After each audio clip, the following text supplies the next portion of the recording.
I can remember very clearly when I first became fascinated with Helen of Troy. I was walking on a high hill just outside Sparta because, of course, Helen was Helen, Queen of Sparta, before she was stolen away to Troy by the Eastern prince Paris. And I came across a really beautiful ancient site which was buffeted by warm winds, where Helen had been worshipped for close on 700 years. And as I stood there, I wondered, when people came up to adore her, what did they have in their heads? Were they worshipping a literary figure, somebody from Homer's epic? Perhaps it was a real person, a prehistoric princess. Or were they adoring an idea, a kind of incarnation of absolute female sexual power? What was certainly apparent was that Helen was far more than just a pretty face. I was determined to get to the bottom of her story, and I spent 15 years researching the life of Helen. It came clear to me that from the first moment that she entered the written record in Book 2 of Homer's Iliad, for the next 2,700 years, she never once left the human radar. What we were trying to do in this film was to see if there are any kernels of historical truth in Homer's story. We were not saying that Homer was a historian, but we were just looking at those moments where archaeology and stories overlap. And as it turned out, it was the right time to do so. Every year, there's an excavating season. More clues come up out of the earth that edge Helen's story a little bit further away from fiction and a little bit closer to fact. The Bronze Age, Helen's age, was a time of an aggressive warrior culture. Men would find any excuse to go to war, and particularly relevant to Helen, women owned huge swathes of land and could speak out confidently to the world around them. This was an age not just of heroes, but of heroines too. I think Helen's story, and I have to say I am marginally obsessed with her, is one of the greatest narratives of all time. It's a story of lust and adultery. It's a story of how men will find any excuse to go to war and will really enjoy battling over a woman. But more than that, it's also a story of how we can control our own destinies. And those issues are as charged and as cogent today as they were in Helen's age 3,000 years ago.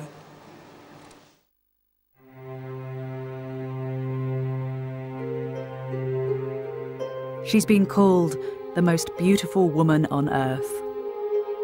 She became the face that launched 1,000 ships. She's been blamed for starting the Trojan War, a war that brought death and suffering to thousands. Helen of Troy. She's a warning of the terrible power that boundless beauty can wield, a reminder that desire can prove stronger than duty.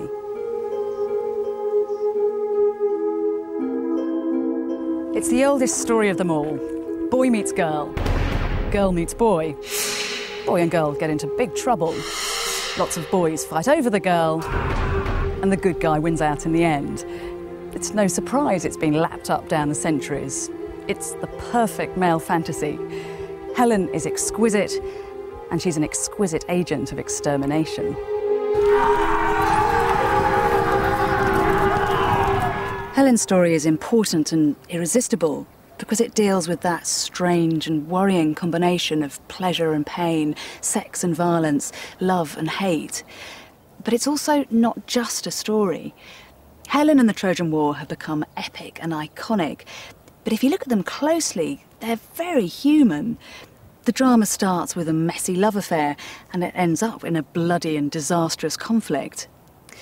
I think that Helen's tale is rooted in Bronze Age reality, and that if you look for her here in the Eastern Mediterranean landscape, you'll find that most of the ancient stories are much closer to history than they are to myth. And it's in that world, in what's now modern Greece and Turkey, that I'm going to look for her, to separate fact from fiction, to find the real, powerful queens who lived here 3,500 years ago. My journey will take me right across the Eastern Mediterranean. To try to find Helen, I'm going to explore the magnificent palaces that controlled this region in the Late Bronze Age.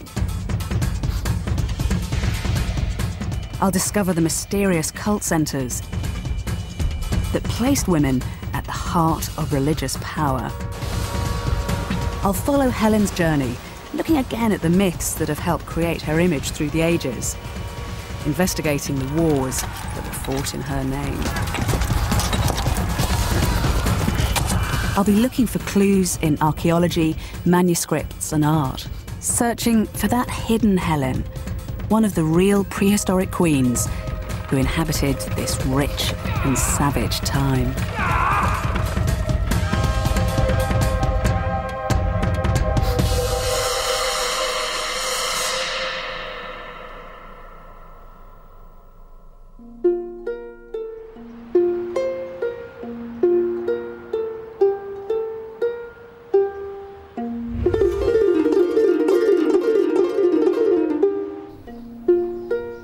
My journey in search of Helen begins at the Bodleian Library in Oxford. Most women are written out of history. Helen is written in. She was an inspiration for the earliest masterpieces of European literature, Homer's Iliad and Odyssey. These are some of the largest fragments of Homer from antiquity. They're close on 2,000 years old, and they've been beautifully written on papyrus sheets in Greek capitals. Originally, these papyrus sheets would all have been joined together in one long roll, about 30 foot long. It's Book 2 of the Iliad. You can still make out the names of some of the great personalities from the epic. Here we have Achilles, the godlike hero. There's Aphrodite, the goddess of love. And here is Hector Priamides, Hector, the firstborn son of Priam. But this little scrap, Nes, is the last syllable of Elenes, the name of Helen. So what we're looking at is the first time that Helen enters the written record.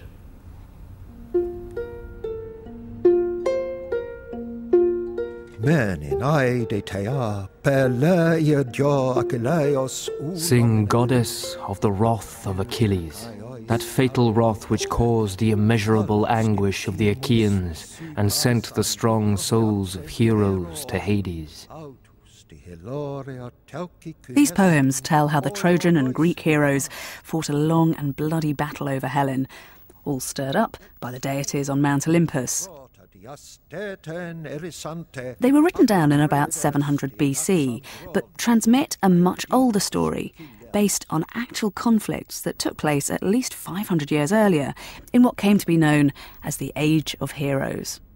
Helen's love affair with Paris kick-started the drama of the Iliad and the Odyssey, but Homer's a vital ally, not just as a poet, but as a historical source too. Recent scholarship has shown that a number of his lines do relate directly to Helen's era, the Late Bronze Age. And beyond that, Helen is bigger even than Homer. Other great epics were composed with intimate details of her life story, which have been all but lost to time. They only survive now in tiny fragments, works such as the Cypria and the Sack of Troy. So when you're trying to understand Helen's world, you have to look beyond the obvious and pull together all these various strands of evidence.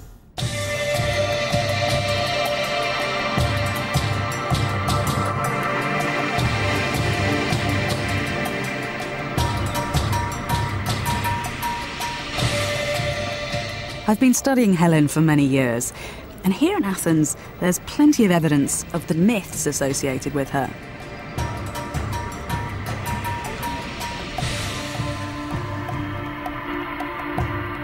Helen's image has been adorning beautiful objects for centuries. Vases for sale show her in a tug-of-war between suitors, preening in front of the mirror, and seducing Paris. Helen also survives in Greek tragedy, plays still being performed in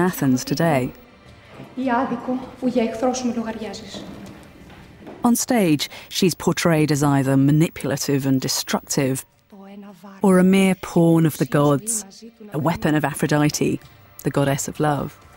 But you have to go beyond the misleading fantasies to get anywhere near the real Helen, and travel back to the late Bronze Age, when these images of women were painted.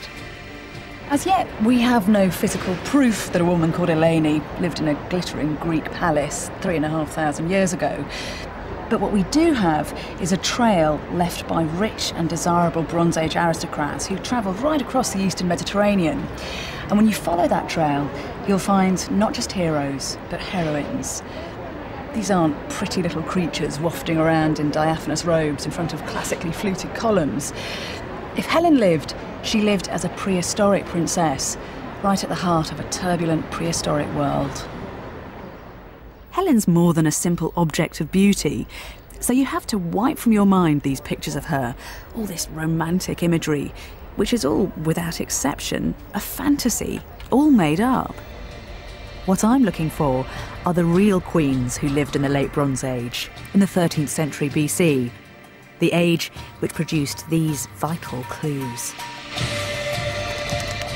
I'm leaving the classical imagery of Athens far behind and travelling deep inside the Peloponnese to where Helen's story starts.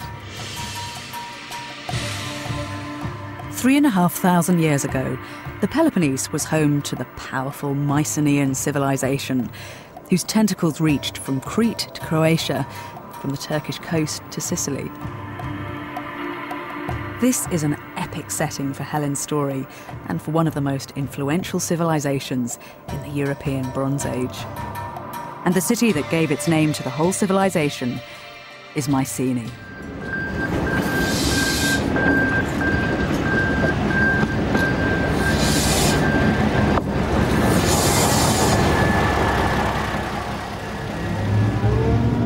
Safe behind their mountain ranges, each Mycenaean kingdom jealously guarded its strategic position, its acquired wealth, and its precious natural resources.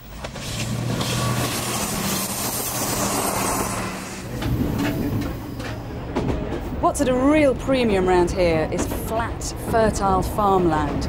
It's incredibly difficult to squeeze the right amount of food out of the Bronze Age landscape. So you find Mycenaean rulers trying to keep a tab on every fig, every olive, every grain of wheat that's produced. All the agricultural produce would be brought into the citadels and then redistributed back out again. So for the people that lived all around here, they weren't just centres of culture, they controlled whether you lived or died.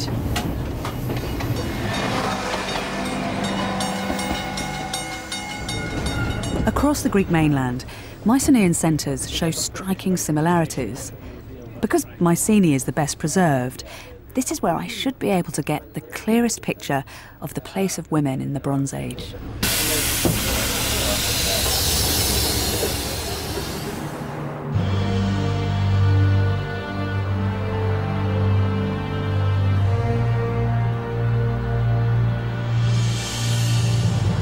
Mycenae was at its peak in 1300 BC. This is the century most likely to have witnessed the Trojan War and therefore the birth of Helen. Mycenae was a major power, enjoying a golden age that was to come to an abrupt end only a century later. Protected all around by mountains and dominating the fertile plain below, Mycenae had all the hallmarks of a fairy tale castle, studded with gold and finery. The immense walls shielded a muscular warrior culture.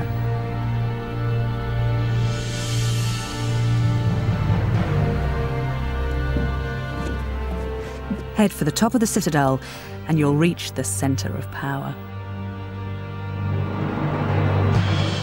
These rooms would have been 2 or 3 stories high. They were made of mud, brick and timber, which is why they haven't survived. But it was this place that was the beating heart of the palace, the Megaron, or royal throne room. In the centre, there'd have been a ritual fire that would have burnt in the hearth day in, day out, the smoke escaping up through a grand opening in the ceiling. In the late Bronze Age, this would have been fantastically gaudy, There had been coloured blocks of marble on the floor, frescoes all round the rooms, and decorated columns covered in lapis lazuli from Afghanistan. Access here was very restricted, open only to the chosen few. So had you made it in here to the Megaron and looked out, you would have known that you were lord of all you surveyed.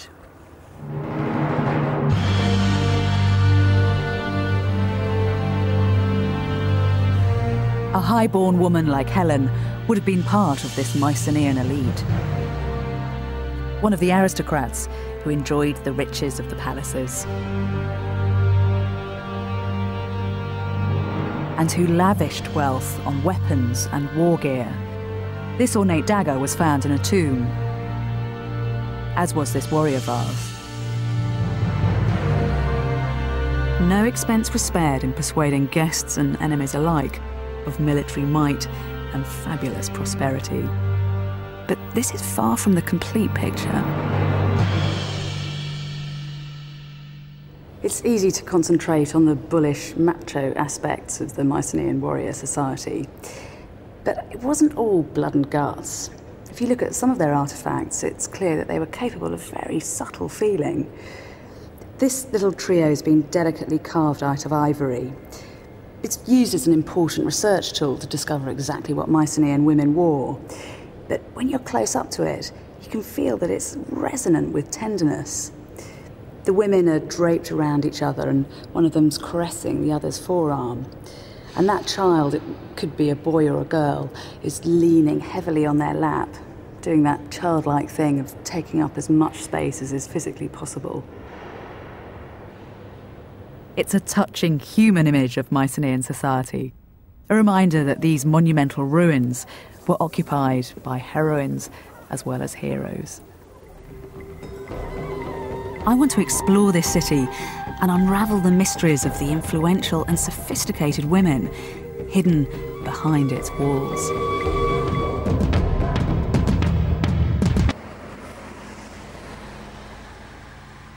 Mycenae has long attracted visitors, keen to see the city Homer describes as rich in gold. The hotels and bars for the tourists in the village of Mykines at the foot of ancient Mycenae are a roll call of classical celebrities. The place I'm staying in is dedicated to antiquity's most notorious daughter, La Belle Hélène, Beautiful Helen. But it also commemorates the many famous modern personalities that have come here, including the first archaeologist at the site, the flamboyant Heinrich Schliemann. Enthusiasts have come to Mycenae chasing the heroes that fought in mighty battles and the bejewelled heroines who were their trophies. The Belle Hélène is the oldest guest house in town. Yes. This is Virginia Woolf's company, actually, like with Leonard Woolf, Marjorie Fry, and Roger Fry. That's the whole Bloomsbury group. They've all come together. It's London. Yes. In 32 years, London, yes. Yeah. Agatha Christie came many times here, but I have... and not just writers. A scattering of leaders of the Nazi Party, fascinated by the archaeology of military might. And the great Nazi here, it's 44, Hermann Goering. Himmler, 41, with Heydrich, and Dr. Goebbels, Magda Goebbels in 36, as a Minister of Propaganda. Goebbels, yes, that's it. Helen's the only woman from the Age of Heroes to have endured as a household name.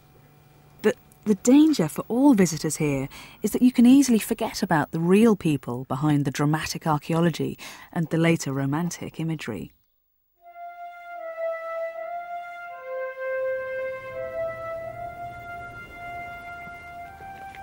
So when you explore a site like ancient Mycenae, you have to put aside the picture book Helen and focus on the palace's real Bronze Age queens. Helen's face has been imagined by artists for nearly 3 millennia, but none has come anywhere close to the truth. Tantalising discoveries from all across the late Bronze Age world offer up evidence of the striking appearance of a prehistoric princess like Helen.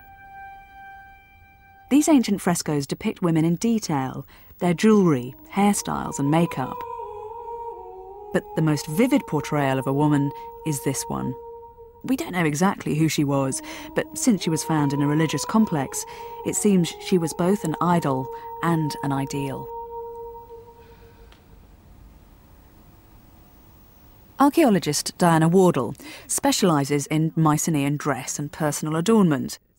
She's working with a team to recreate the appearance of a high-status Bronze Age woman.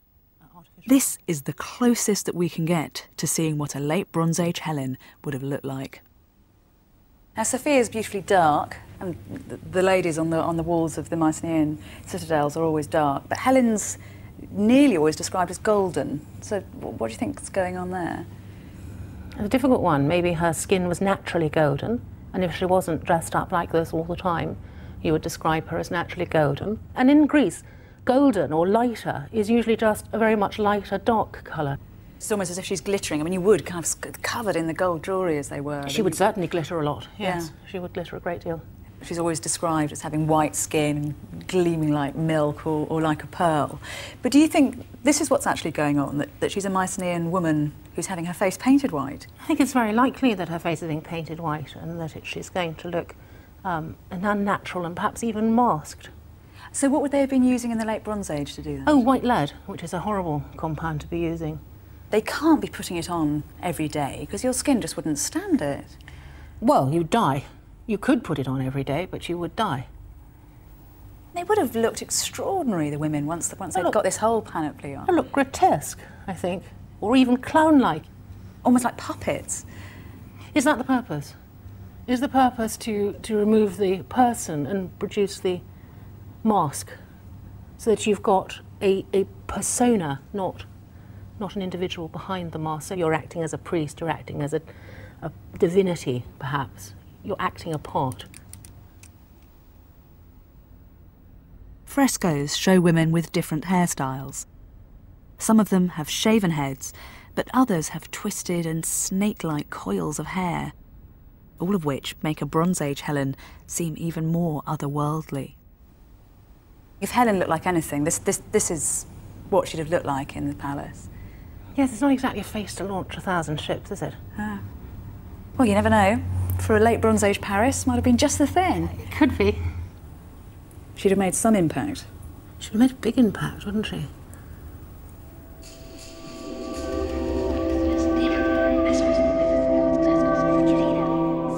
Tomb finds tell us that Helen would have been bedecked with jewellery. Gold from Egypt, hippopotamus ivory from Africa, amber from the Baltic. She would have worn thick woolen robes, rubbed with olive oil to make them shine. Servants would have combed her hair with a bone comb, and they would have made her skin gleam. Frescoes show that on ceremonial occasions, she would have been bare-breasted. She would have blazed a trail through the palace, a glorious creature, inspiring admiration and fear.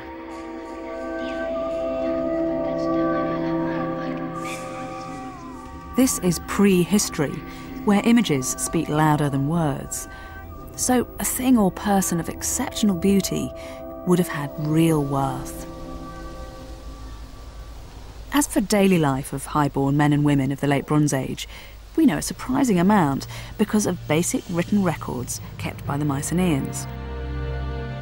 The Mycenaeans had a script now called Linear B, which they inscribed on wet clay tablets. Only surviving by chance, scorched and preserved by palace fires, these are simple documents, but they give us remarkable insights into life in the citadel.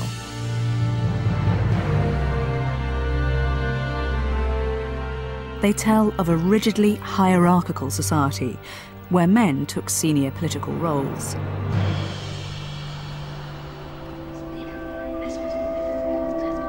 But they also show that mirroring this male society is an equally tightly controlled and influential religious world where women played a central role and controlled the gateway to the gods. The Mycenaeans worshipped some of the Greek gods that we're familiar with, Zeus and Hera and Poseidon, for instance. But there was a whole phalanx of gods and goddesses and demigods and spirits that never made it through to the classical world. Deities like Pipituna and Pereja, the goddess of doves. Some people even suggest there was a female Zeus and a female Poseidon. What there was not was a state-organised pantheon with a male figure at its head. Zeus was not predominant. If anything, it was the female divinities who were due the greatest honours. These are powerful female spirits standing at the heart of Mycenaean culture. A further insight into what actually happened at their ceremonies is found on signet rings, which depict women in control of intriguing religious rites. These golden signet rings were worn by men and women. They were passed down as heirlooms, and we find them left in graves or given as offerings to the gods. It's only an inch or so across, but there's a whole world marked on that surface. What you're looking at is some kind of sacred rite involving just women. There's a sun and a moon up at the top, and a little tiny figure of 8 shield with a mysterious divine presence appearing behind it. I suspect because trees and plants are so prominent that this was a fertility ritual designed to keep agricultural produce coming out of the earth. That seated woman is very important because she's shaking a bunch of poppies. It's one of the clues we have that opium, derived from poppy seed heads, played a central role in religion. These signet rings show a world of abandonment, fuelled by narcotics. In a number of Mycenaean sites, the seeds of opium poppies have been found.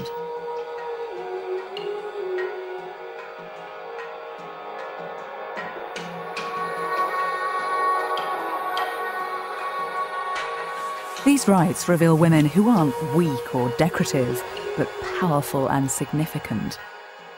When it came to communicating with the spirit world, women were essential.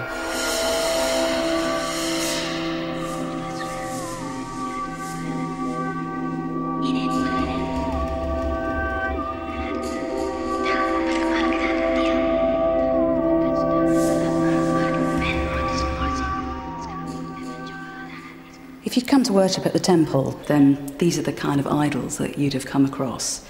You can see that the bulk of them are women. They're not cosy creatures at all. I mean, standing here, they appear incredibly grotesque. The little holes that you can see punctured into the terracotta are probably so that people could have hung votive offerings on them. And they've got their arms raised in a gesture that's typical of prayer, so it's possible that these were actually devotees. This lady was found with her head turned facing the wall, suggesting that she had some kind of evil eye that had to be faced away from people as they came into the temple. It's thought that this is probably the representation of a goddess. She's got a chain of beads around her neck and bracelets all around her arms, and she's supporting her breasts in a very typical attribute of a goddess.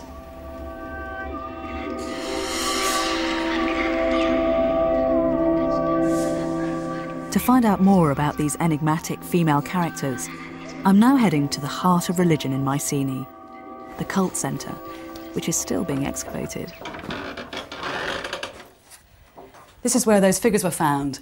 It's a kind of holy of holies, a temple right in the middle of a more extensive cult complex. In its heyday, it would have been brightly painted and there'd have been wooden pillars supporting the roof. When archaeologists excavated it, it was as if they'd discovered a moment frozen in time. The figures were stored up here, but on special occasions they'd have been brought and ranged around this hearth. Sometimes they'd be decorated with jewellery, sometimes they'd be given some food or something to drink, and there'd be little sacrificial offerings made to them. And then once the ritual was over, they were taken and put away back here in their resting place. It's that curious paradox of archaeology that sometimes the most metaphysical of activities, like spiritual worship, can leave behind the most concrete remains. All of these female figures point to women holding sway in the citadel. A Bronze Age Helen must have been more than just a pretty face. She would have been feared and honoured in Mycenaean society. Someone who walked hand in hand with spirits, deities, and demons.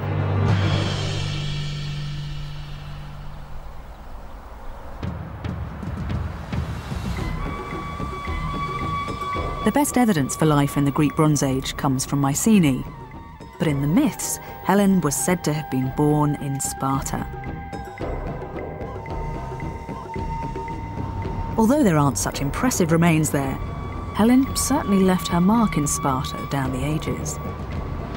Spartans celebrated her, not just focusing on the way she looked, but on what she did, how she affected those around her. We remember her as the fought-over trophy of the Trojan War.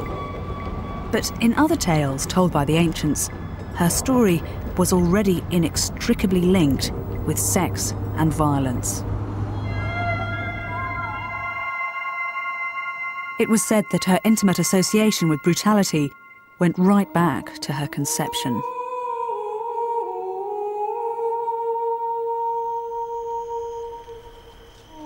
Zeus, the king of the gods, in the form of a swan, attacked and raped her mortal mother Leda as she washed herself here at the river Eurotas at Sparta.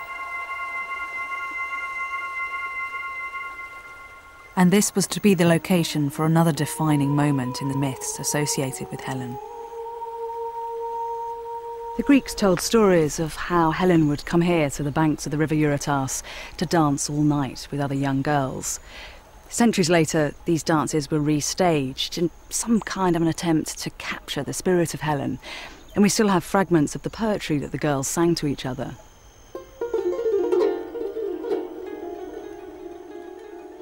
Olympian goddesses, my heart is seized with desire at hearing a new song in the chorus of girls in lovely melody. Will scatter sweet sleep and lead me to the contest where I'll be tossing my blonde hair. A dance of delicate feet with limb-loosening desire. Her glance more melting than sleep or death. These rites are vital to understanding Helen's appeal. The gift she's giving the young girls isn't beauty, but what the Greeks called charis. Charis is the root of our word charisma, and it can simply mean grace, but it also has an erotic connotation. By invoking the spirit of Helen, the young girls are learning to become charismatic, sexually aware. And certainly these rituals would have been highly charged affairs. They were here alone together all night, there was drinking and torchlight, and they danced naked until dawn.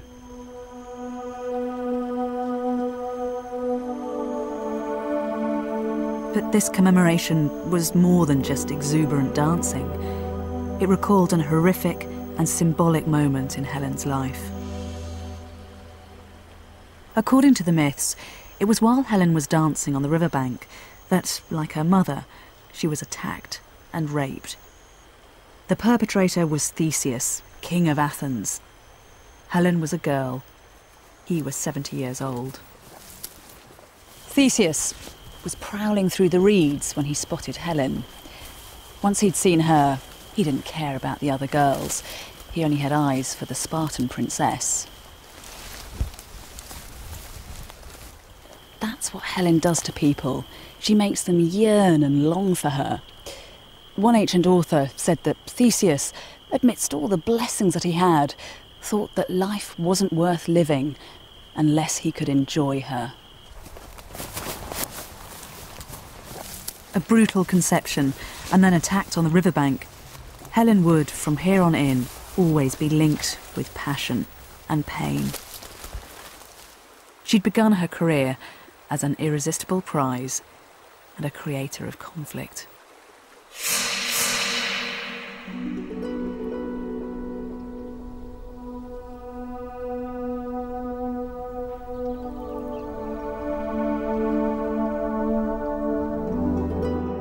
In the real world of the Late Bronze Age, a Spartan princess like Helen was indeed a great catch. Her principal value was as a marriage prospect, with a kingdom to give away. The myths reflect this too, and they describe a great marriage contest held near Sparta in Helen's honour. The most powerful heroes of the day gathered to compete for the hand of the beautiful Spartan princess.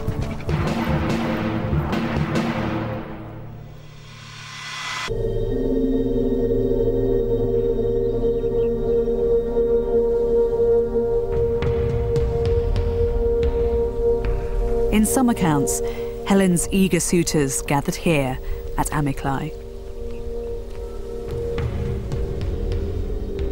They had come to challenge each other for Helen's hand. Later authors indulged in poetic descriptions of how the heroes had come here to fight for Helen with her richly tressed hair, her neat ankles and her sparkling eyes. But in the 13th century BC, she'd have been appealing for other reasons too. In the late Bronze Age, we haven't yet got to a point in history where men have all rights to land. We know from the Linear B tablets that women could have land holdings too. Onato, they're called. And we also know that they were subjected to religious taxes, which means they must have had disposable wealth. And just look at what you'd have won if you'd come here to fight for Helen. The foothills of Mount Taygetus are teeming with game, and this is some of the most fertile land in the whole of Greece.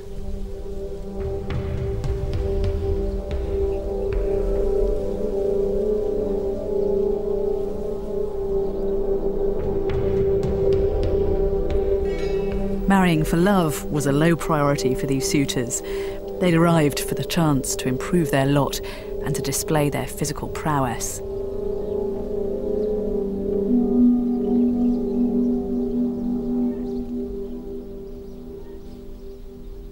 You can imagine the hopeful suitors coming here, their blood running high, checking each other out, limbering up, ready for the contest ahead. In classical Greece, these competitions are called agon. It's where we get our word agony from. So you get a sense of just how tough they were.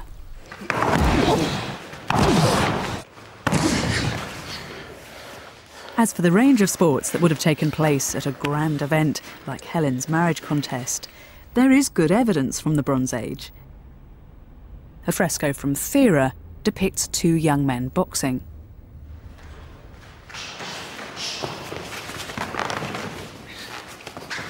I've come to the Pammakon gym to meet Kostas Dervenis, who teaches the sports that would have been practised in the late Bronze Age.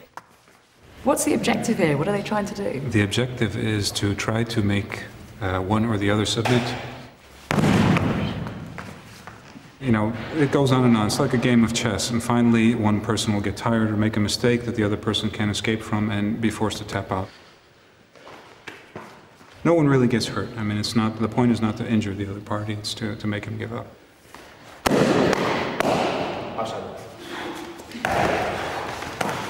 So what kinds of combat sports do you think you'd have had at a marriage contest like Helen's?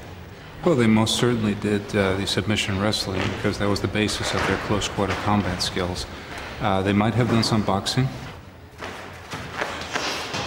Well, it was happening all over the Near East and all over the Mediterranean. And for sure, we know that in 2000 BCE, on the tomb paintings of Beni Hassan, we have over 300 depictions of submission wrestling. So I think we can be very sure that it was taking place in the Mycenaean world. We talk a lot about the age of heroes, but it's a very nebulous concept. Why is it a nebulous concept? For me, it's very clear. Oh, so tell me then, what do you think it is? Well, you know, the word eros in ancient Greek, which is the same root as the goddess Hera, you know, or the Sanskrit word vira, simply means he who is worthy. Who gets the spoils in this campaign?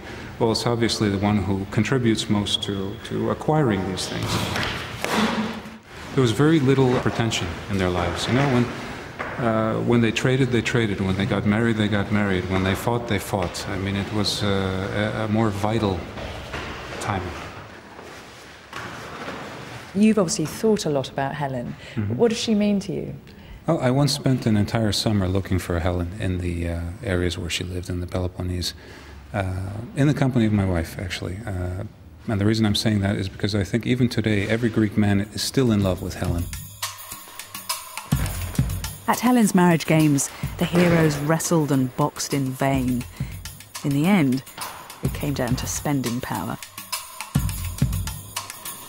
Agamemnon, the great king of Mycenae, impressed with the largest amount of treasure, and won Helen for his brother, Menelaus.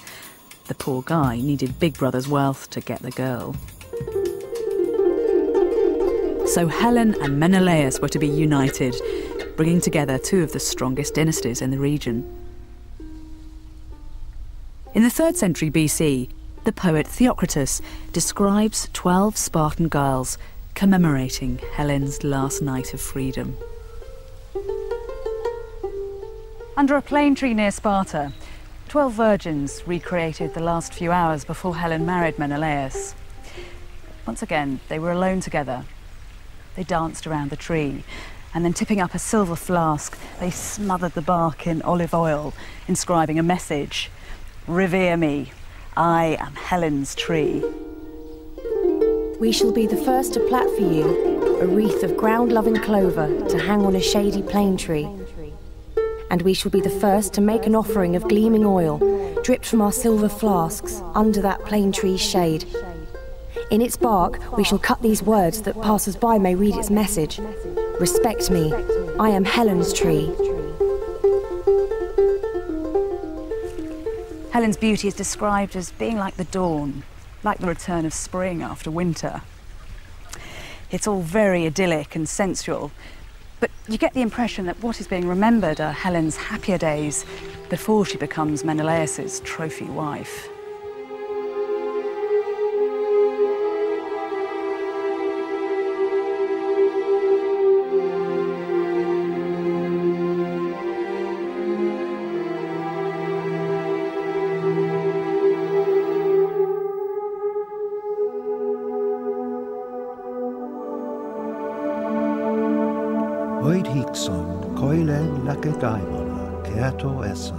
So, according to the epics, Helen and Menelaus were married and ruled over the rich lands of the Spartan kingdom together.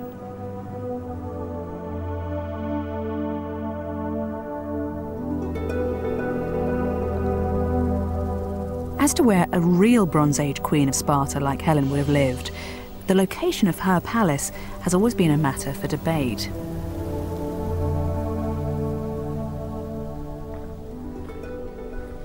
This is the obvious candidate for Helen's home.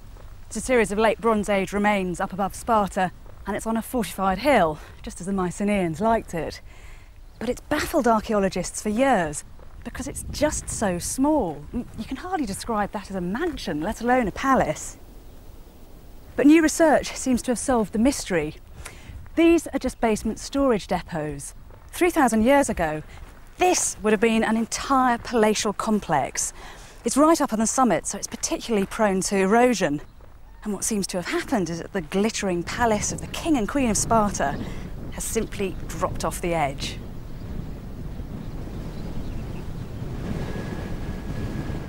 Archaeology shows that despite a lack of existing remains, in the Mycenaean period, there were 3 impressive buildings constructed on this site. Hoy de idontis, tau mazdon. Homer describes the palace of the royal couple as set in many ravined Sparta. And it's certainly a good vantage point for control of the plain below. So here, the archaeology and the Homeric description do back each other up.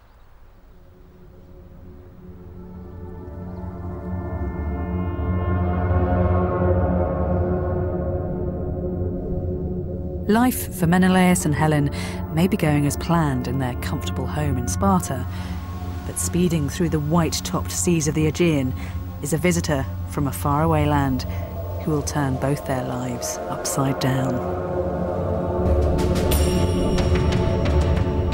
In the myth, the meeting of Paris and Helen was predestined. Paris, the second son of the King of Troy, had been called on to judge a beauty contest between the 3 most powerful goddesses on Mount Olympus. The prize was a golden apple engraved with the word Calliste, for the fairest. Each of the goddesses tried to bribe him, but Paris chose Aphrodite, the goddess of love, who had promised him the world's desire. His prize was Helen of Sparta. And in the myth, Paris set sail from Troy to claim Helen for himself.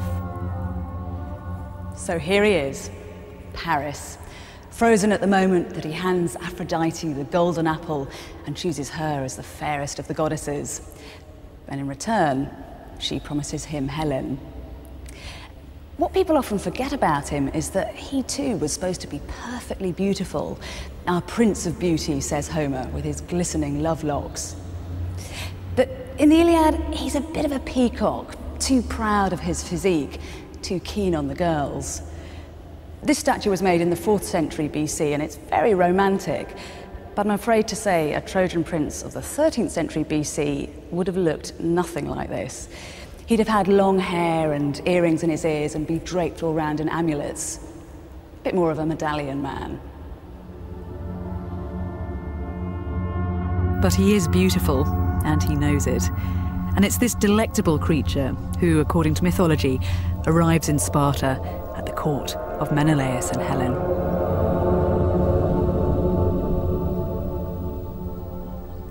We hear from the epic poem The Kypria that Paris was entertained in Sparta as a xenos, the Greek word meaning stranger or guest.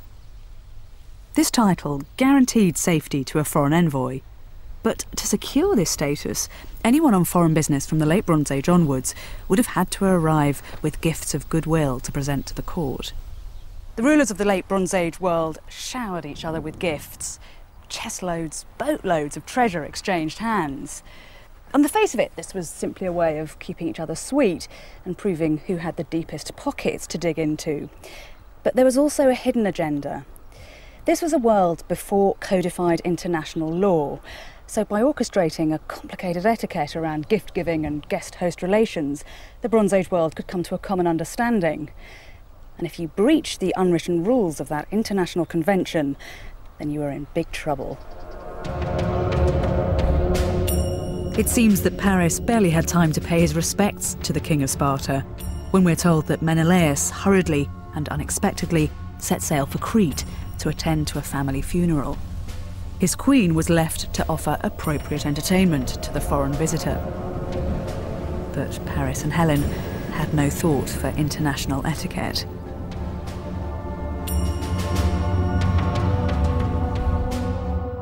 What follows has been the subject of art and literature for centuries. Helen is shown being abducted in one image, and just as convincingly, happy to acquire another husband and his riches in another. Perhaps Helen intended to play the perfect hostess and show her guests some Spartan hospitality. Maybe they were just left together for a moment too long.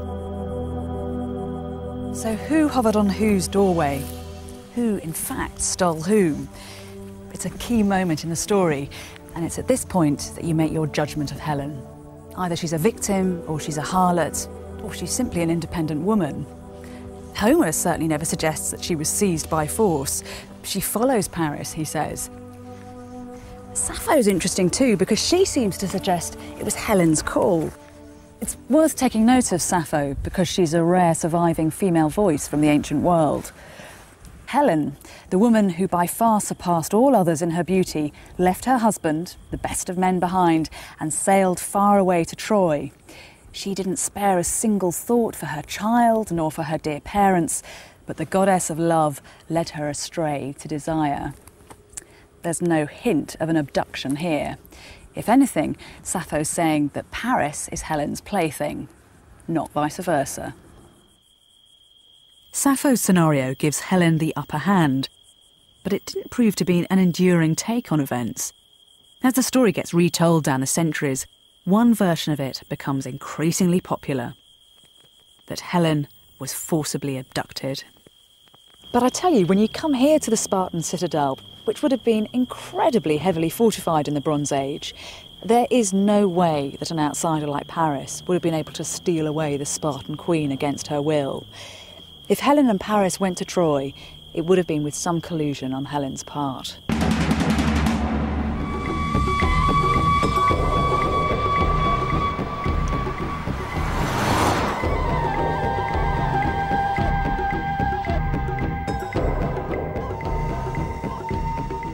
And so the die is cast. Helen and Paris are on the run, heading down towards a little port of Githaion, where Paris has his ships waiting. And as they do so, they're hurtling their way into history, because from now on, Helen's name is never going to be forgotten. Homer gives her a strangely prophetic line in the Iliad, which starts off, "Poisin episeos theke kakon moron." On us, the gods have sent an evil destiny, that we shall be a singer's theme for generations to come.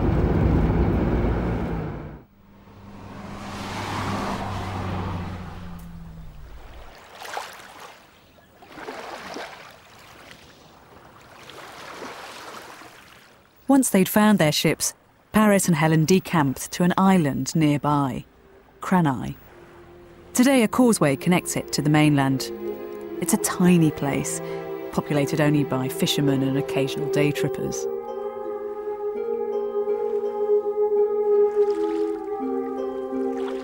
Cranae means rocky, and this island certainly lives up to its name.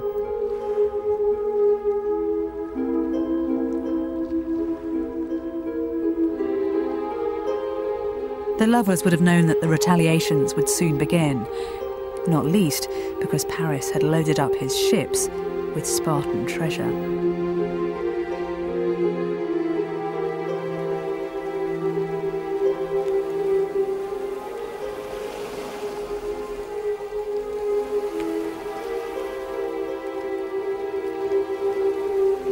Homer tells us that the fugitive lovers allowed themselves just one night on Cranae before they headed out for the open sea. Not surprisingly, it's a moment that's been immortalised by poets for nearly 3,000 years. But I still think that Homer has the best lines. Years later, in Troy, Paris remembers the night when they consummated their dangerous affair. When irresistible longing laid me low, he says, and we locked in love on Rocky Island.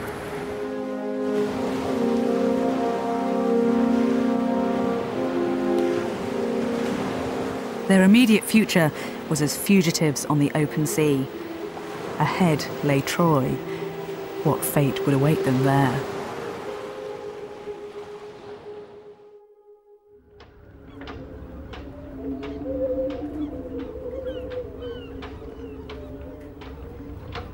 The next day, the myths tell us that Paris and Helen boarded Paris's ships and prepared for the journey back to Troy. I'm heading out by sea from Greece to Turkey to retrace Helen and Paris's voyage.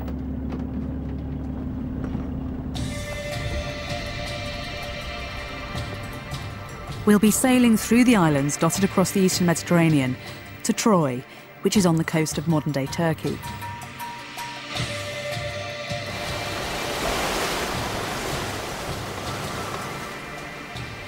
We tend to think of seas and oceans as barriers, but back in antiquity, these were the great highways and byways.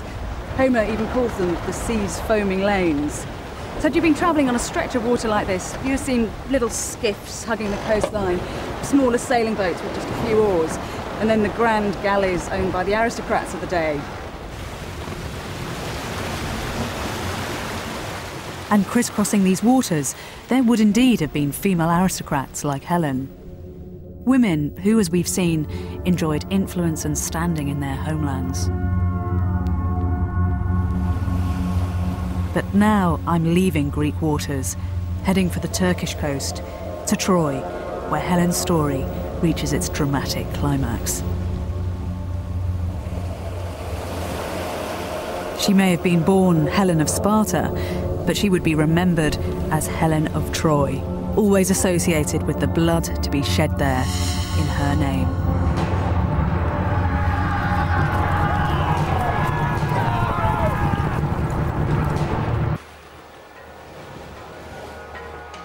I'm retracing Helen's journey, following the route she's said to have taken with her Trojan lover, Paris.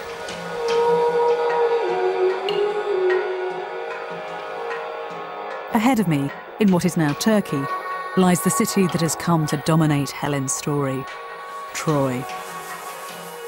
In the stories of the Trojan War, this is where Helen becomes the face that launched 1,000 ships.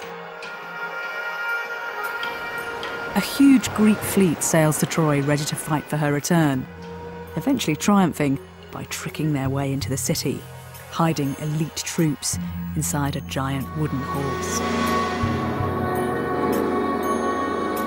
But where do the myths about the most beautiful woman in the world and the war she inspired coincide with reality here over 3,000 years ago? It's only once you get on a boat that you realise that Troy and Sparta are actually relatively close.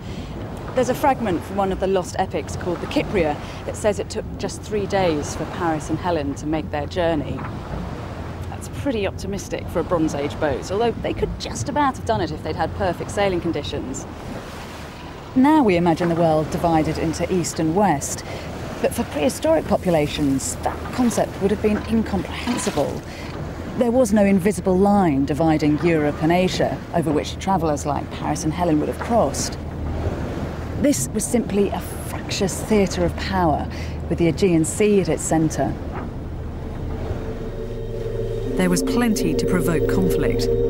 As well as wealthy cities like Troy that dotted the coasts, there was control of the rich trade routes that crossed these seas, carrying everything from ostrich eggs from Egypt, ivory from Syria, dyes from Crete, and copper from Cyprus.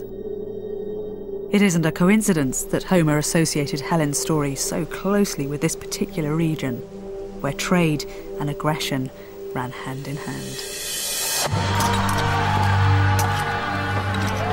The Trojan War has become a morality tale, warning men away from headstrong and seductive women. But there's a deeper truth here, based on the reality of the rich pickings at stake.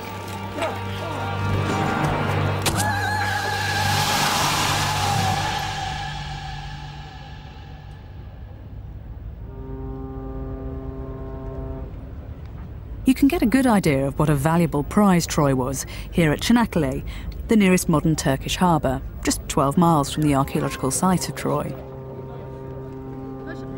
Over 3,000 years after the time of the Trojan War, these waters, the Dardanelles, are still one of the busiest shipping lanes in the world. Anything passing from the Mediterranean to the Black Sea has to travel through these narrow straits. Control them, and you control a fortune.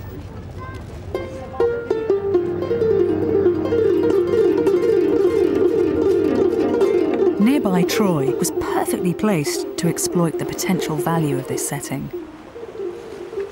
It had its own beach harbour at Beshik Bay, so it's little surprise that the ambitious Mycenaean Greeks should have travelled overseas to make their presence felt here.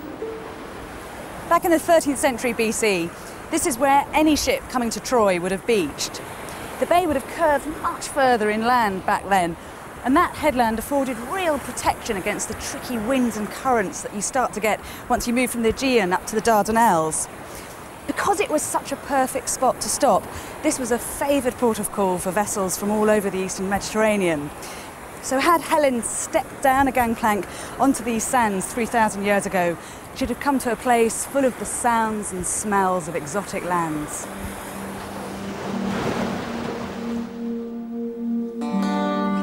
Just 5 miles inland stood the magnificent city of Troy.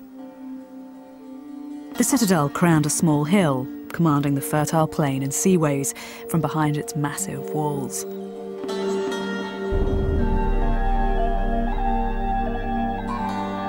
The story of the rediscovery of Troy took its most dramatic turn over 130 years ago. The German archaeologist Heinrich Schliemann spent a fortune excavating this unpromising hill, driven on by his quest to find the real locations of Homer's Iliad and the treasures owned by its key characters. It seems that Helen was most important to Schliemann as a kind of fantasy woman. In his personal life, he'd already acquired a beautiful young Greek wife who could recite Homer perfectly, and then he found a crown for his fairy tale princess. Excavating 30 feet or so underneath that little fig tree over there, he came across an extraordinary treasure hoard. Golden necklaces, finger rings and diadems, which he immediately dubbed the Jewels of Helen, and draped around his mail-order bride.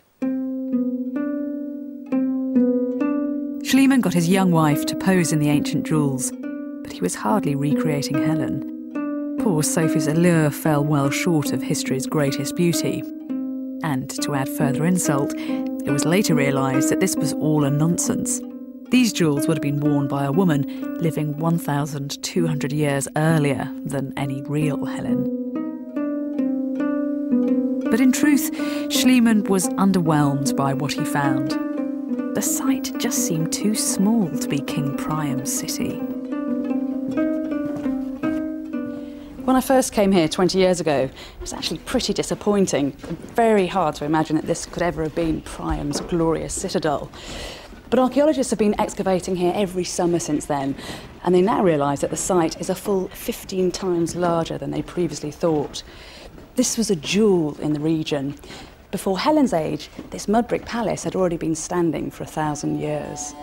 A newly arrived visitor from Greece over 3,000 years ago couldn't help but be impressed by Troy's wealth and sophistication. Where these stones now stand, there were walls 10 metres tall, guarding a settlement of up to 10,000 people.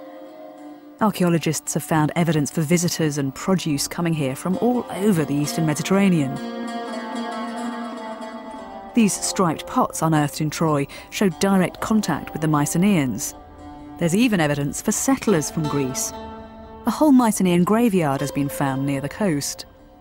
So a woman arriving here from Sparta in the Late Bronze Age would certainly not have been the first Greek to come to Troy.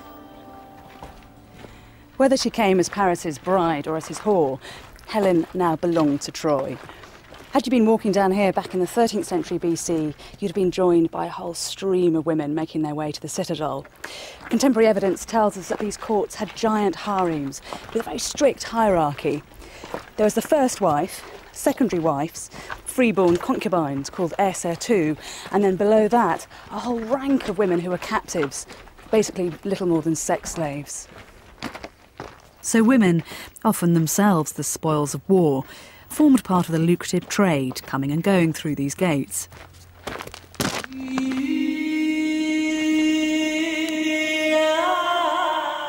Even a high-status woman like Helen was a commodity with diplomatic value.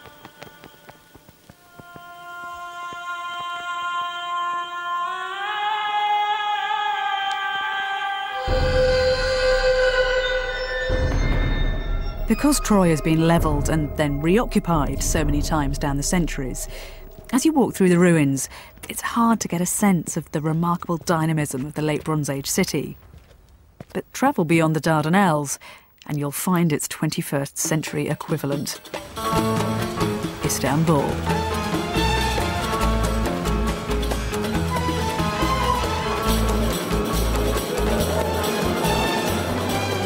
Like ancient Troy, Istanbul is a crossroads, a cosmopolitan trading post, standing at the gateway from the Mediterranean to the Black Sea. When you come here, it's about as close as you get to the atmosphere of Bronze Age Troy. We know that there they spoke at least 8 different languages, and I've already heard 4 around me. Hello. There are people here from both sides of the Bosphorus, from east and west, and their one reason for being here is to buy and sell.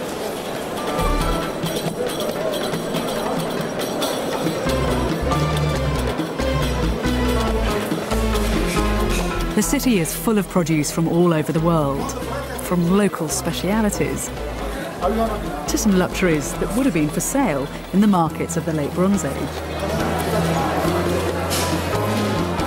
Hi, excuse me, good afternoon. Good afternoon, welcome. Do you have any rose petals? Yes, I have. Yeah? Oh, lovely. Yeah, natural. yeah. Can I smell them? Please. Oh, it's lovely.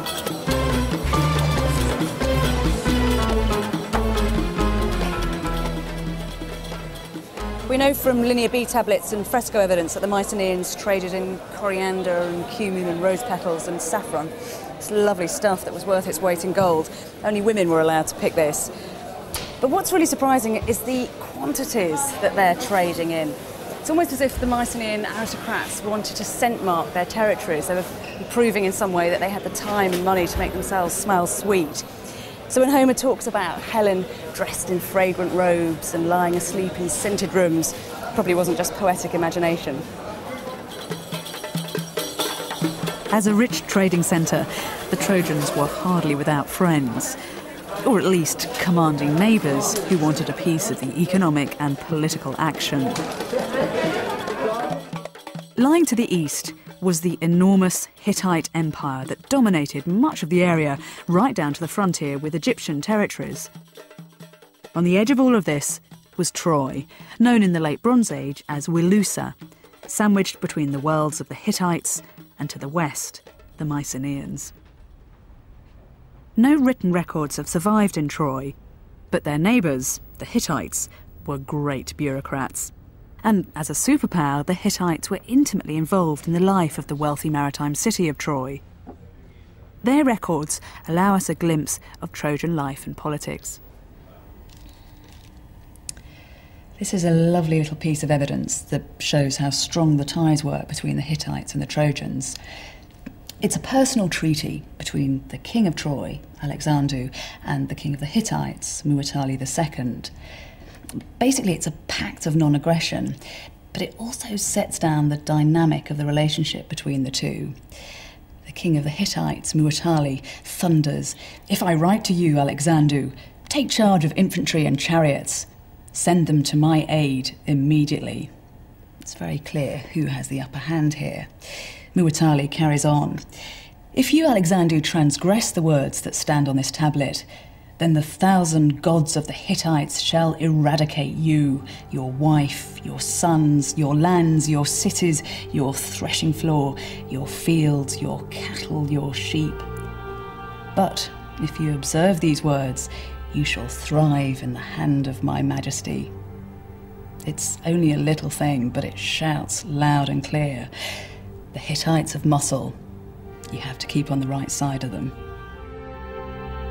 Study the Hittites, and the men and women who inhabited this part of the world in the Bronze Age start to come into focus.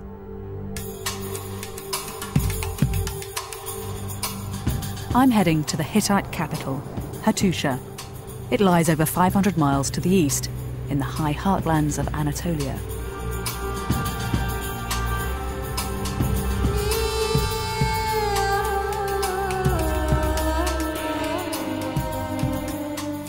Even today, it takes a good 12 hours to drive to the Hittite capital from western Turkey. Like Troy, Hattusha was an eastern city famed for its great wealth. The classical Greeks made a lot of the fact that Helen wasn't just lured away by Paris, but by the wealth of the East. There's a great line in one of Euripides' plays where Hecuba, who's Paris' mother, spits out at Helen, "Once you'd left the Spartan city, you looked forward to a deluxe of extravagance in Troy with its rivers of gold. Menelaus' halls weren't large enough for your luxury to wanton in."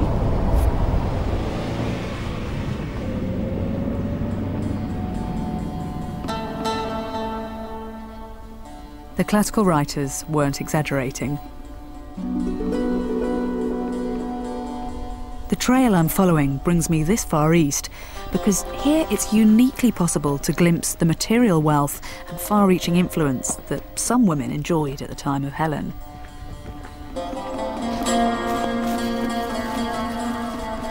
Exploring Hattusha, you're again reminded why the aristocrats of the late Bronze Age became legendary. Their achievements over 3,000 years ago were extraordinary.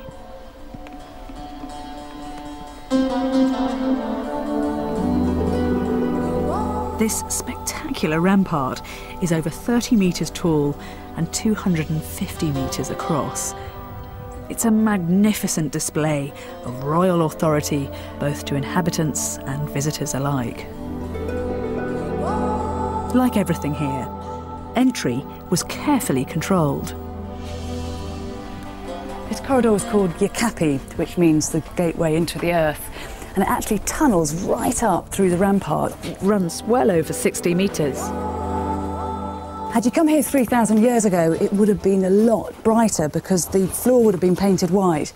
And I suspect there'd have been little lamps in all these niches. Because it does make a very theatrical, impressive entrance to the city.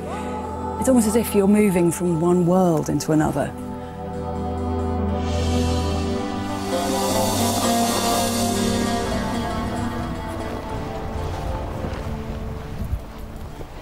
And once you finally emerged from the tunnel, you'd have been in no doubt that you'd been embraced by a superpower. Hattusha is a massive complex. Those square footprints that you can see would all have been temples. And beyond that, there's a royal citadel. And then as far as the eye can see, the land is controlled by the Hittites. Not only that, but Hittite power can be felt as far south as Syria, to the east in the Euphrates, and way, way out west in Troy. And that power was wielded by both men and women.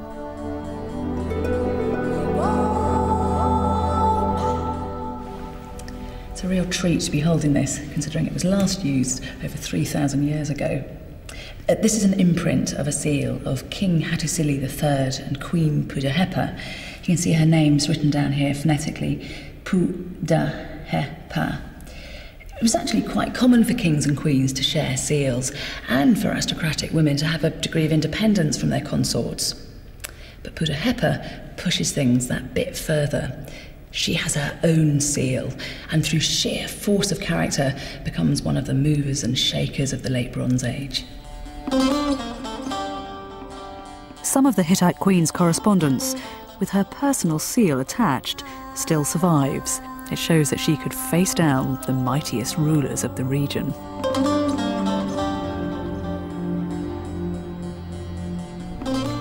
Puddaheppa kept up a correspondence with all the great leaders of the day, and she had a particularly feisty exchange with the Pharaoh of Egypt, Ramesses II.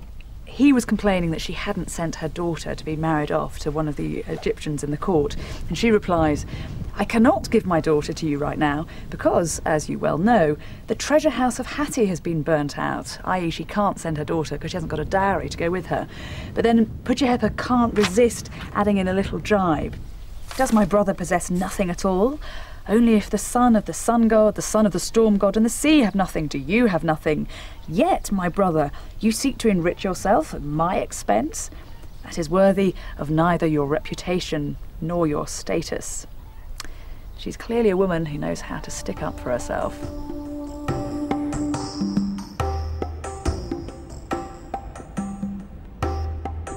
It's further evidence that the Late Bronze Age, the time of Helen, was an era when forceful women could make their mark. The Hittite treaties are made in the names of individual rulers, not states.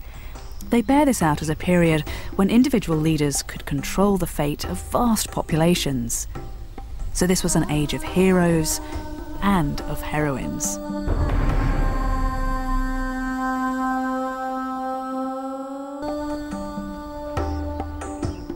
Here in Hattusha, over 3,000 years ago, extraordinary documents were written that give a voice to the age of Helen. They don't only tell us about the powerful personalities of their leaders, but also how relations between men and women were defined. If a man sins with his mother, it is an abomination. If a man sins with his daughter, it is also an abomination. If a man has a wife and the man dies, his brother shall take his wife, then his father shall take her. There shall be no punishment.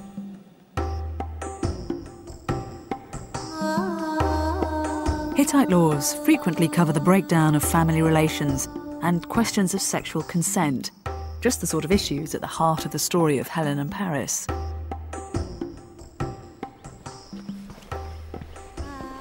It might seem rather convenient that the Helen and Paris story has all the ingredients of a potboiler. But back in the Late Bronze Age, just like today, rape and abduction and adultery were live issues. Quite a number of the tablets found here at Hattusha laid down the law about who was to blame and what kind of punishments they should have.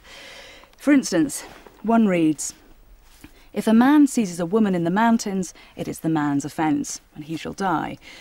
But if he seizes her in the house, it's the woman's offence, and the woman shall die." In other words, if a woman's raped at home, then in Hittite eyes, she was asking for it. "If the husband finds them and then slays them, there shall be no punishment for him. So if he catches them in the act, then he can kill them with impunity."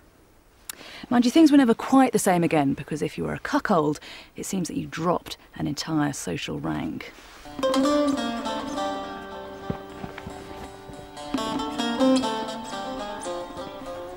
And when adultery reached the ranks of aristocracy, the crisis could escalate.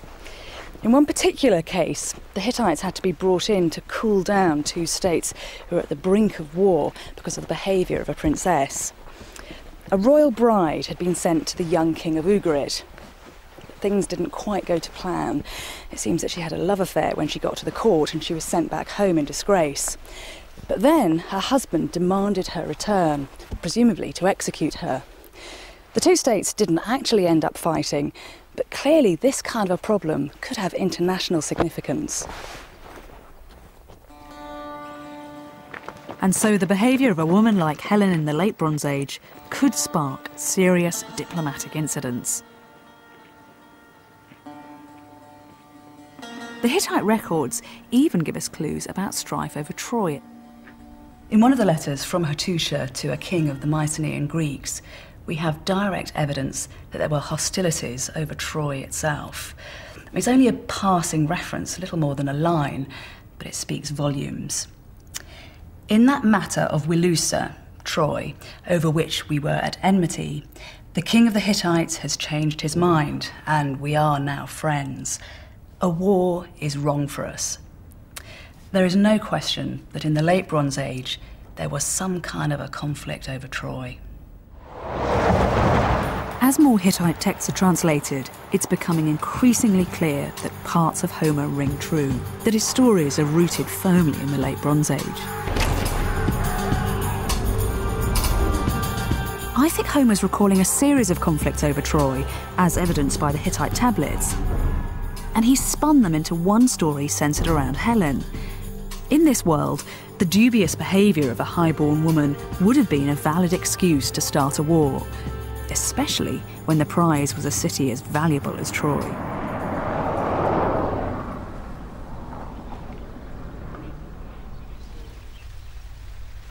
It's therefore appropriate that Homer remembers Helen as an active protagonist in the conflict.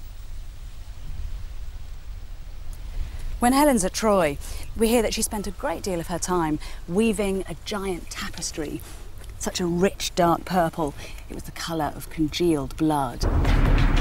Onto it, she was immortalising the deeds of the heroes, the endless bloody struggles of stallion-breaking Trojans and Greeks armed in bronze, Homer says.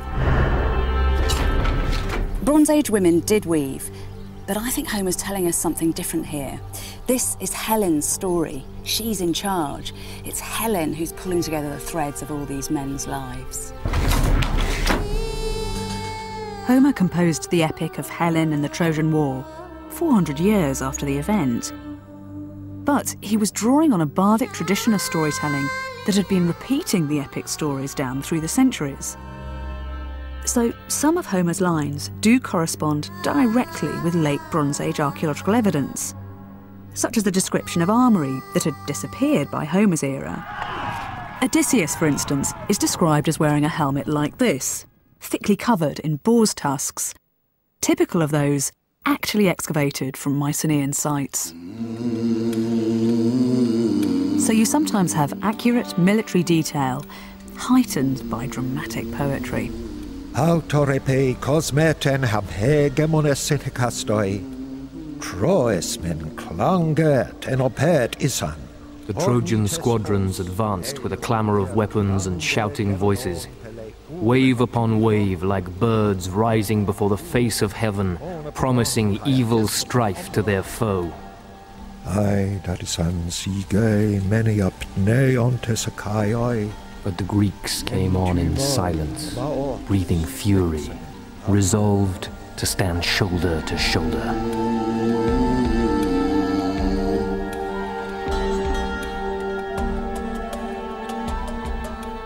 But Homer didn't simply concentrate on the macho posturings of the heroes. Like other Greeks, he saw an intimate connection between war and lust.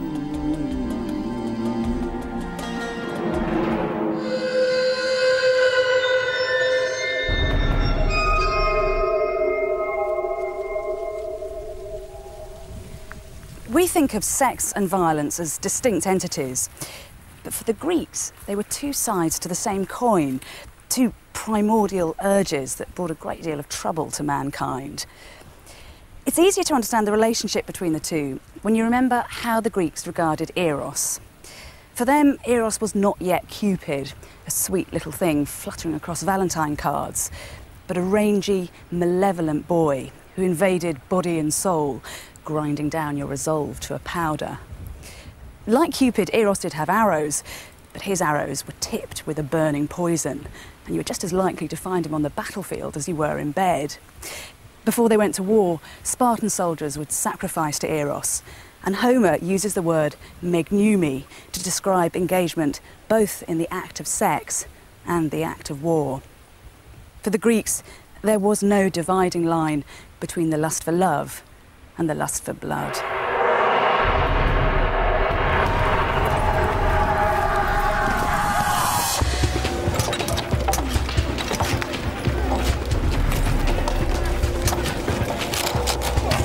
In Homer's version of the Trojan War, written centuries after the actual fighting, some of the lines clearly refer to his own era, the Iron Age.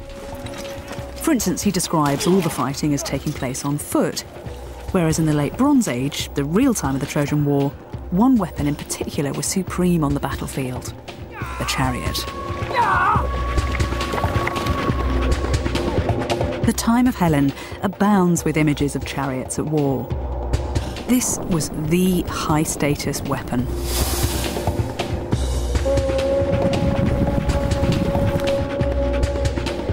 These carvings show the Hittites taking on the Egyptians at the Battle of Kadesh, contemporary with the era of the Trojan War.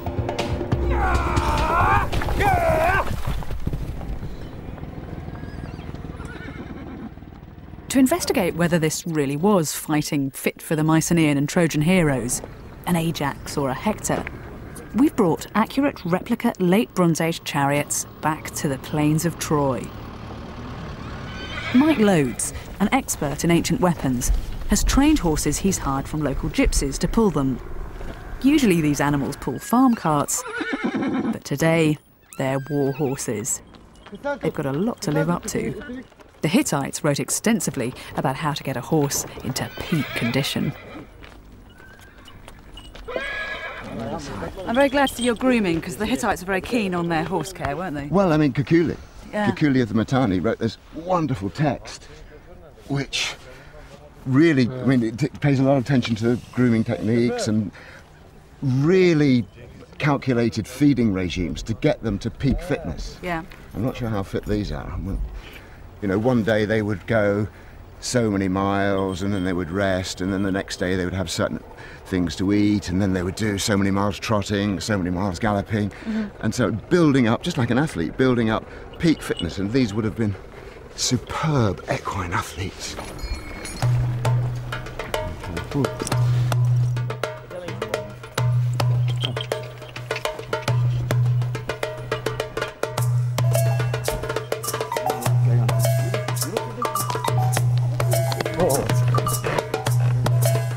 We'd have done this in the late Bronze Age, because it's usually men and women separately. But we're not in the late Bronze Age. Indeed. So welcome we can break aboard. a few rules. Keep your legs flexed, so you just take the shock of the bounce and hang on. But we'll go very sedately to start with. Fantastic. Does it always Get on. creak like this? Get on! Yeah, absolutely. I mean, it's a wonderful soundtrack of the Bronze Age, isn't it? There's the leather and the wood, and it creaks, and the harness jingles, and that's what it sounds like being on a chariot. Yeah. I love the bells. I'd never imagined they'd had bells on them. Yeah, well, the bells are great because the horses have the bells on all their life, even when they're out grazing. So they're used to that constant ringing. And the function of that is that becomes the dominant sound in their ear. Get up, you lazy mare. And so all the cacophony of battle, they're going to hear that in the background. It's not going to spook them and frighten them. So it's always got their familiar noise with them. Well, Homer talks a lot about that, about the screams and cries of anguish on the battlefield. So I guess if they've got that as a familiar, then, as you say, it's not going to spook them. Get on! They can really get on. Get on! They really can! Whoa! Wow, she corners like she's on rails!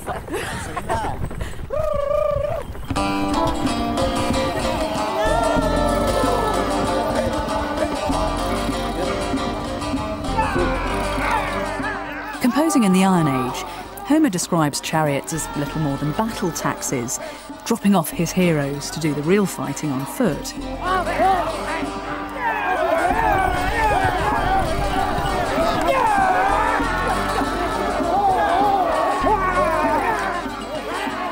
But the carvings show that in the late Bronze Age, chariots were also used in the heat of the action, sometimes pitched directly against each other. Our large Hittite-style chariot is going to do battle with this lighter Mycenaean vehicle.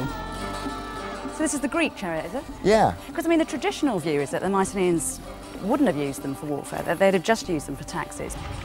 At this period, everybody is fighting in chariots.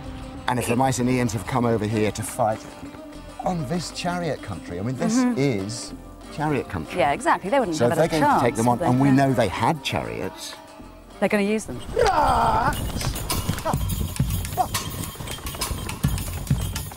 To understand how chariots would have fought each other in practice, Mike's turned once again to the ancient carvings. They show chariots as fast-moving firing platforms.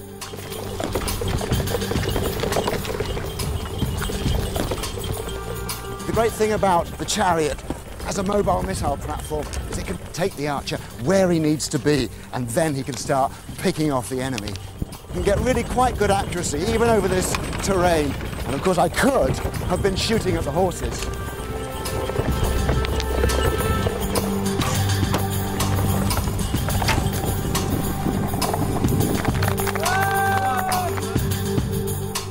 In the late Bronze Age, the bow was the weapon of kings and pharaohs. Not the case 400 years later in Homer's time. For him, bows weren't purely heroic.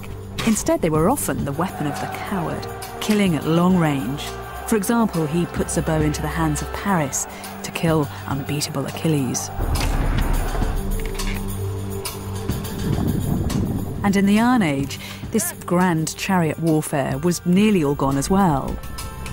But the larger-than-life Bronze Age characters skilled in its practice outlived their time, surviving in popular imagination and in Homer's poetry. Homer would have loved all of this, because if you read the Iliad, it is almost cover-to-cover gore. I mean, he was bothered by the inconsistencies and messiness of war, but he certainly didn't mince his words when it came to describing the various gruesome ways that men could die. This is a passage from Book 16, and if you're squeamish, you should cover your ears. Idomeneus de Erymanata, catastoma velecal. Idomeneus skewered Eurymus straight through the mouth, the merciless brazen spear point raking through, up under the brain to split his glistening skull. Teeth shattered out, both eyes brimmed to the lids with a gush of blood and both nostrils spurting. Mouth gaping, blowing convulsive sprays of blood, and death's dark cloud closed down around his corpse. And of course, all this was laid at Helen's door. It was just that one moment of eta, is the Greek word, abandonment, that caused the deaths of thousands and thousands and thousands of men. Once again, it's eros and eris, love and strife, sex and violence, walking together hand in hand.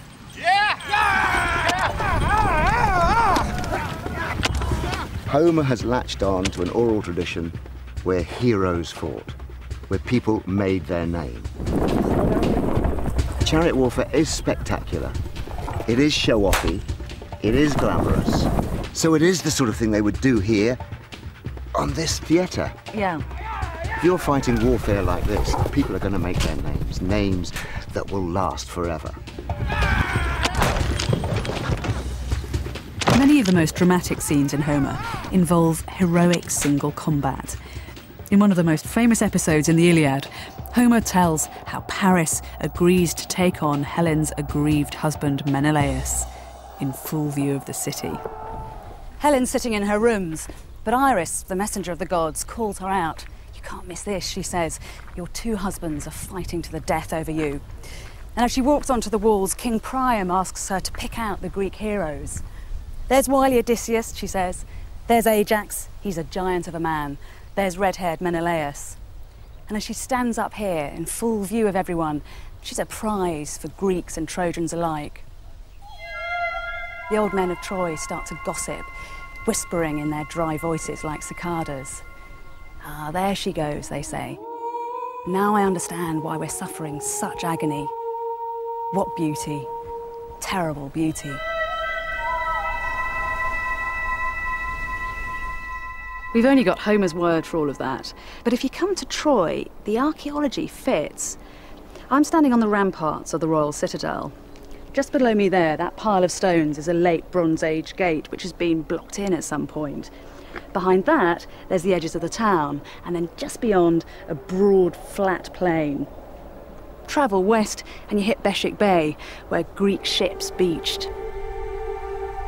Everything points to this being the perfect vantage point. From here, Helen could have watched her two husbands fighting to the death.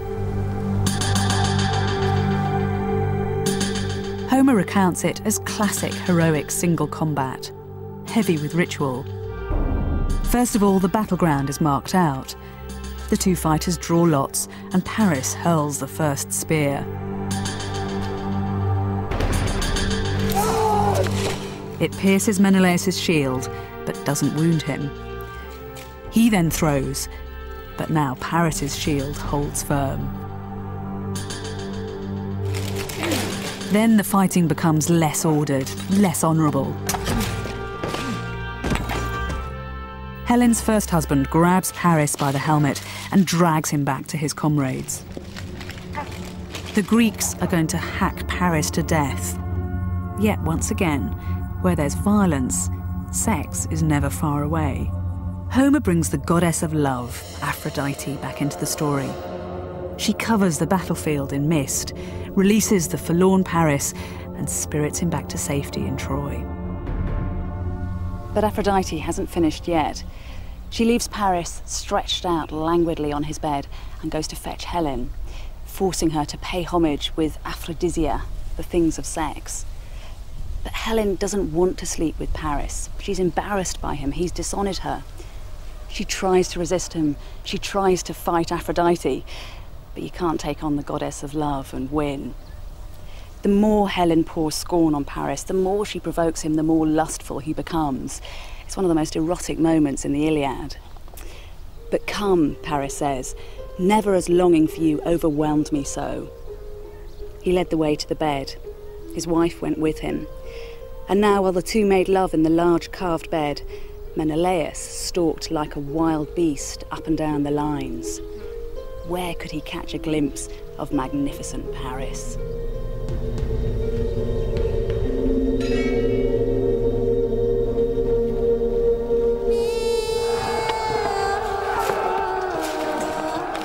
The fighting rages on, and one by one, the heroes fall. Paris himself is eventually killed, ironically, with a poisoned arrow. Desperate to win the day, the Greeks come up with an extraordinary plan.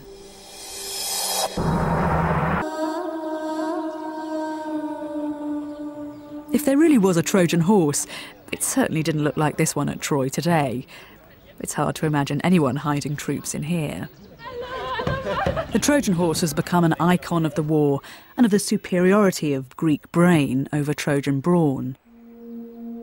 And it's helped to cement Helen's reputation as dangerous and untrustworthy. As she endeavours to betray her Greek kinsman inside the horse, she's once again the archetypal fickle woman. She walks around the horse 3 times, stroking its flank. As she goes, she imitates the voices of the women that the soldiers have left behind them in Greece, murmuring sweet nothings, calling out the names of the heroes. It must have been torture for them. They'd been on campaign for 10 long years. But for once, Helen's charms weren't quite powerful enough, and Troy's fate was sealed.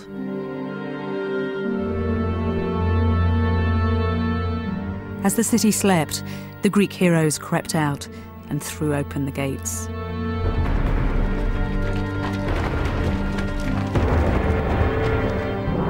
The women of Troy were taken as slaves, the men slaughtered. And what of Helen? Was she cowering in the corner of a city somewhere, or waiting, praying, desperate for Menelaus to come and rescue her? Well, the Greeks keep their options open, and they told both sides of the story. On vase paintings that portray the episode, Helen's often plucking at her veil, and it's very difficult to tell whether she's covering herself up in fear or loosening her clothes to welcome Menelaus back. But whatever Helen felt, Menelaus just wanted to kill her. He tears through the city, hunting her down, his sword held high. And then when he sees her again, all he wants is to have her back. The Greek playwrights made a great deal of this, saying it wasn't Helen's beautiful face, but her beautiful breasts that turned his hate to lust. Once again, Helen is an irresistible force of nature. The Spartan queen was returning home. The ancients tell us that beacons were lit on summits across the eastern Mediterranean, exactly the way in the late Bronze Age that the news of the fall of Troy could have been carried all the way back to Mycenae in Sparta.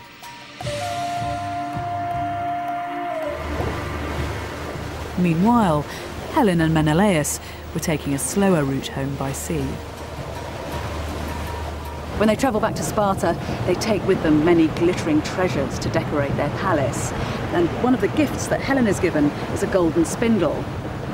A golden spindle has been found in a Bronze Age grave. So once again, Homer isn't just concocting a fairy tale, he's itemising specific details from the distant past.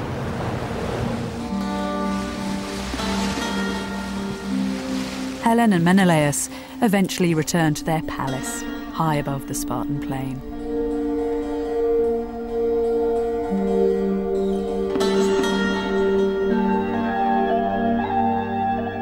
This is one of the most surprising points in Homer's story, because there are hardly any recriminations. Helen's a homewrecker. She's destroyed men's lives, and yet she seems to be getting off scot-free. Once she's back in Sparta, she's in charge of the palace once more. She welcomes Trojan War veterans to her halls, mixing up a magical brew.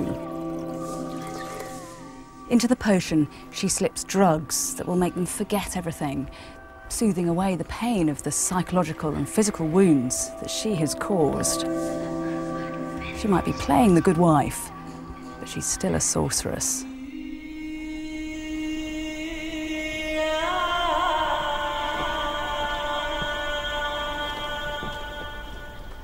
So even in her later years, Helen still crackles with danger. She still controls things, undimmed by her disgrace. But like a flame that burns brightest before it gutters, Helen and her golden age of heroes were about to be extinguished.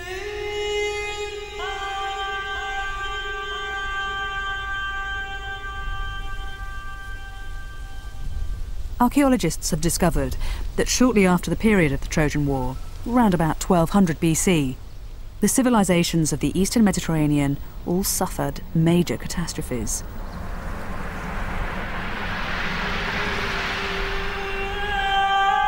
The Hittite Empire collapsed. At Troy, there's evidence of destruction by earthquake and fire.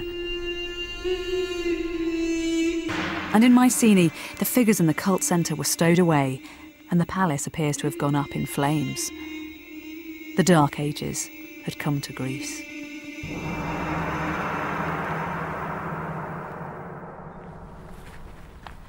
There were great fires here in the Spartan citadel too. The only clue we have to the human tragedy are 3 skeletons. One of a woman about 30 years old who'd been trussed up and then hurriedly buried in a shallow grave, and 2 small children. From now on, this palace would be abandoned. But Helen refuses to go away. If there's one thing I've learnt about her, it's that she's a survivor. Civilizations might come and go, but no one forgets her name. And although down the centuries the beautiful Helen came to be vilified, here at Sparta she lived on, a vital life force, worshipped as a godlike creature. And on this hill, right next to the Spartan palace, her likely Bronze Age home, this shrine was raised to Menelaus and his wandering wife, a place known for centuries simply as Helen's Temple. Helen had moved from real woman to sublime beauty.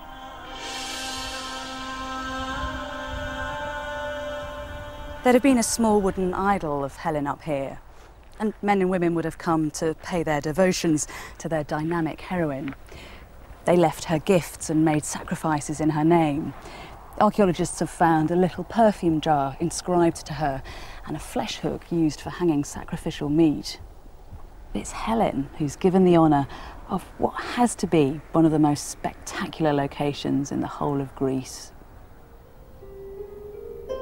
I'm convinced that Helen, the gorgeous spirit worshipped here, and the fatal beauty at the heart of Homer's epic, derived from a woman of real flesh and blood. The earliest written sources for Helen describe a brilliant and brutal queen, and that is an accurate picture of the late Bronze Age world. There's no doubt that here at Sparta there lived a dazzling aristocratic woman who had a special relationship with her gods and who controlled the lives of the men around her.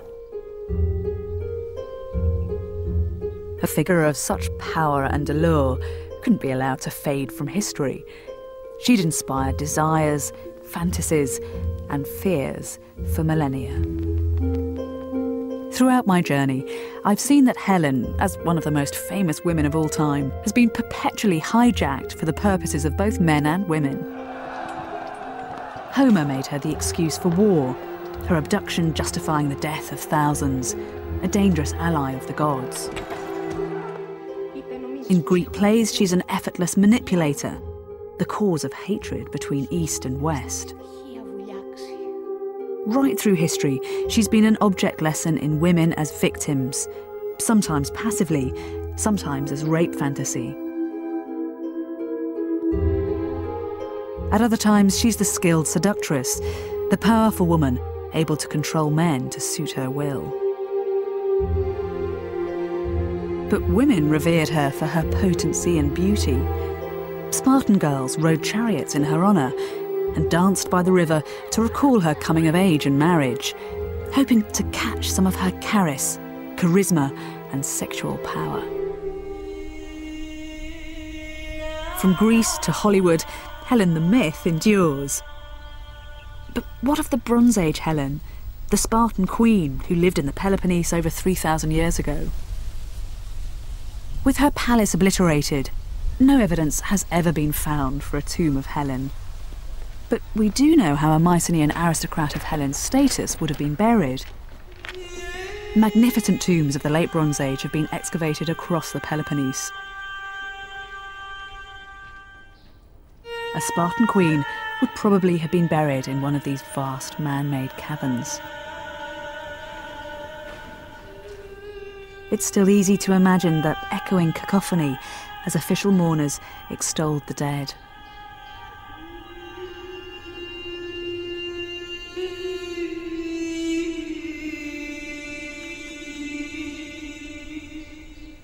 We can piece together the ceremony from archaeological discoveries in tombs. The corpse would be laid down on the ground or on a bench and surrounded with rich goods. In one grave, a woman's been buried with a bronze mirror pressed right up close against her face. Religious figurines were placed around the body. Daggers have been found in women's graves, along with the tools used in life to enhance their beauty.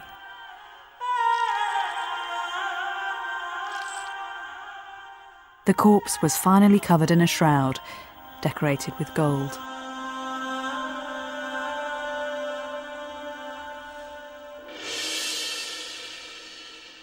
There'd be little incense burners here and oil lamps too. A final toast would be made, a final libation poured, and then the tomb would be closed and the woman would be left alone in the dark.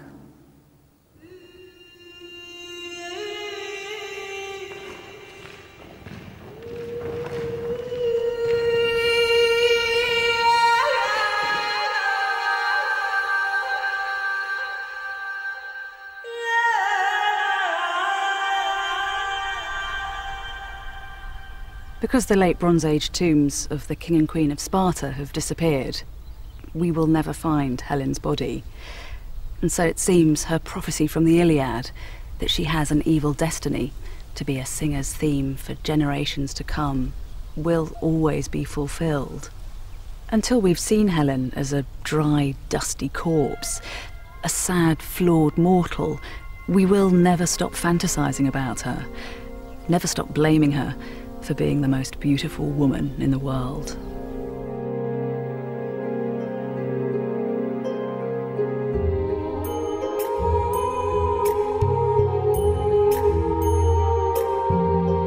And next week, Bethany Hughes visits a place where homosexuality was compulsory, money was outlawed, equality was enforced and weak boys were put to death. The ancient world of the Spartans, next Wednesday night at 9.